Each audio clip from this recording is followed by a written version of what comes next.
Hello दोस्तों, sorry galactic गार्चम्प वाला intro बोल दिया। तो मेरे चैनल पोकेक्यू XYZ पर आप सबका स्वागत है। एंड आज मैं आपको पोकेमॉन के कुछ फैक्ट्स के बारे में बताने जा रहा हूँ। और अगर आप एक पोकेमैन नहीं पोकेमॉन, यार मैं बार बार पोकेमैन क्यों बोल देता हूँ। तो ये सब छोड़ो, मैं ये कह रहा था कि आपको ये सब फैक्ट्स पहले से पता ही होंगे अगर आप एक पोकेमॉन फ़ैन होंगे तो, क्योंकि आप दूसरे पोके ट्यूबर्स के भी तो रेगुलर व्यूअर होंगे। बट आपको पता होगा तभी मेरी वीडियो देख लो यार। अब बग बग बंद करके वीडियो का शुभारंभ करते हैं।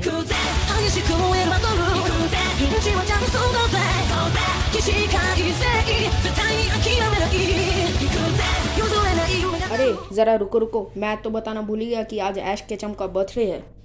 तो happy birthday to the densest boy whose age never grows up and is always 10। चलो अब असली वीडियो शुरू कर ही देता हूँ।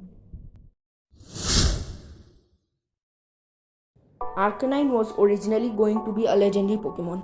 हाँ, पोकेमॉन कंपनी ने ग्राउलिथ का एवोल्यूशन विच इज़ आर्कनाइन को एक लेजेंडरी पोकेमॉन बनाने का प्लान किया था, लेकिन बाद में इस प्लान को ड्रॉप कर दिया एंड आर्कनाइन को एक नॉर्मल पोकेमॉन ही रहने दिया। पोकेमॉन एनिमे के एपिसोड 2 में जब ऐश विरिडियन पोकेमॉन सेंटर पहुंचा था, तब हमने वहाँ एक बोर्ड देखा था जिसपे आर्टिक्यूनो, मोल्ट्रेस, जैप्डॉस और आर्कनाइन की फ़ोटो बनी हुई थी।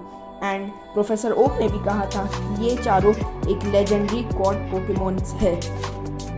बट असल में आर्कनाइन को लेजेंडरी पोकेमॉन बाद में नहीं बनाया गया। बट स्टिल अगर आर्कनाइन की बेस स्टैट्स देखें तो वो 555 है, जो किसी लेजेंडरी पोकेमॉन से बहुत कम नहीं है। And Arcanine is also a very strong Pokemon.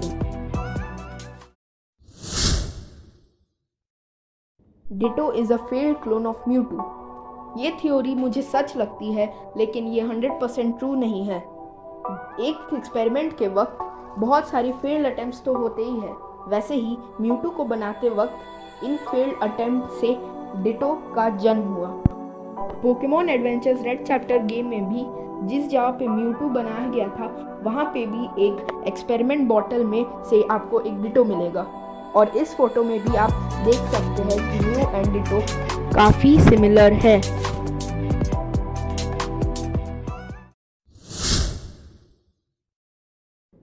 हिटमॉनली and हिटमॉनचैन, ये दोनों पोकेमॉन को तो आप अच्छे से ही जानते ही होंगे, लेकिन क्या आपको पता है कि ये रियल लाइफ पर्सन से इंस्पायर्ड है? आपने ये नोटिस तो किया ही होगा कि इनके नाम में हिटमॉन कॉमन है एंड फिर उसके आगे ली एंड चैन है। एंड ये हमारे वर्ल्ड के बहुत famous fighters Bruce Lee and Jackie Chan से इंस्पायर्ड है।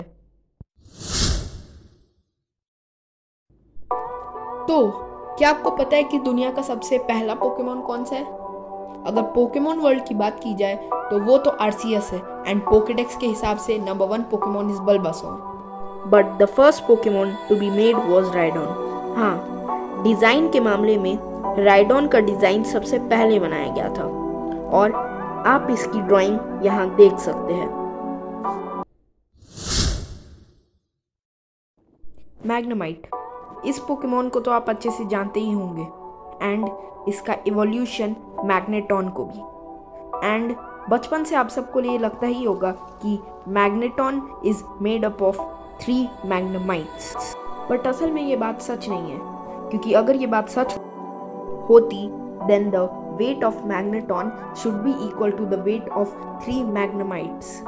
लेकिन यहीं आप ये दोनों के वेट के ऊपर नज़र डालिए तो मैग्नेमाइट का वेट सिर्फ और सिर्फ 6 kg है एंड मैग्नेटॉन का वेट वहीं 60 kg है, which is a lot. If this thing would be true then Magneton का वेट 18 kg होना चाहिए था, but that is not true. Poliwag, Poliwhirl and Poliwrath, ये तीनों कांटों के पोकेमॉन के आप पेट पे देखिएगा कुछ स्पिरल टाइप का बना हुआ है। ये एक्चुअली एक टैडपोल से इंस्पायर्ड है। आप इस फोटो में देख ही सकते हैं कि इस टैडपोल के अंदर भी कुछ ऐसा ही डिज़ाइन बना हुआ है। एक्चुअली ये इसका इंटेस्टाइन है जो ट्रांसपेरेंट बॉडी की वजह से हमें नज़र आता है। एंड पॉलीवैग के पोकेडेक्स एंट्री भी जब आप पढ़ेंगे तो आप देख सकते हैं कि पॉलीवैग का बॉडी भी एक्चुअली ट्रांसपेरेंट है एंड ये स्पिरल टाइप का चीज़ जो आप देख रहे हैं वो इसका इंटरनल ऑर्गन्स है। Pokemon red and blue games के बीटा वर्जन में कुछ पोकेमॉन का नाम हमने अलग देखा था, जैसे कि कॉफिंग एंड वीजिंग का नाम नाई एंड ला था, referring to the polluted cities of New York and Los Angeles. Kabuto and Kabutops को at and Lantis, referring to the lost city of Atlantis. Jigglypuff and Wigglytuff का भी बहुत क्यूट नाम था, pudding and custard. Where Gyarados का भी एक cool नाम था, skull kraken. Pokemon is the world's biggest franchise. हाँ, दुनिया में जितनी भी फ्रेंचाइजी है उसमें से सबसे ज़्यादा रेवेन्यू पोकेमॉन का है, एंड ये हमारे लिए बहुत ही बड़ी बात है। इसकी टोटल रेवेन्यू $100 बिलियन के करीब है, विच इज़ अ लॉट। तो आपको ये तो पता ही होगा कि पोकेमॉन के गेम्स में हम फिशिंग कर सकते हैं, पर पोकेमॉन के original red and blue version के गेम्स में हम जिम के अंदर भी फिशिंग कर सकते थे।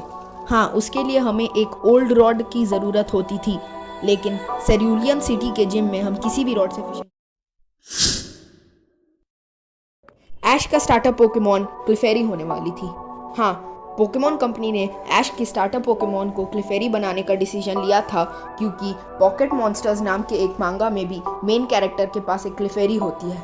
लेकिन बाद में इस प्लान को ड्रॉप करके पिकाचू को ऐश का स्टार्टर पोकेमॉन बनाने का डिसीजन लिया गया, जो कि बहुत ही सही डिसीजन था। सोचो, ऐश के कंधे पे गोलू मोलू पिकाचू के बजाय ये क्लिफेरी बैठी रहती तो कैसा लगता। तो वीडियो में मज़ा आया ना?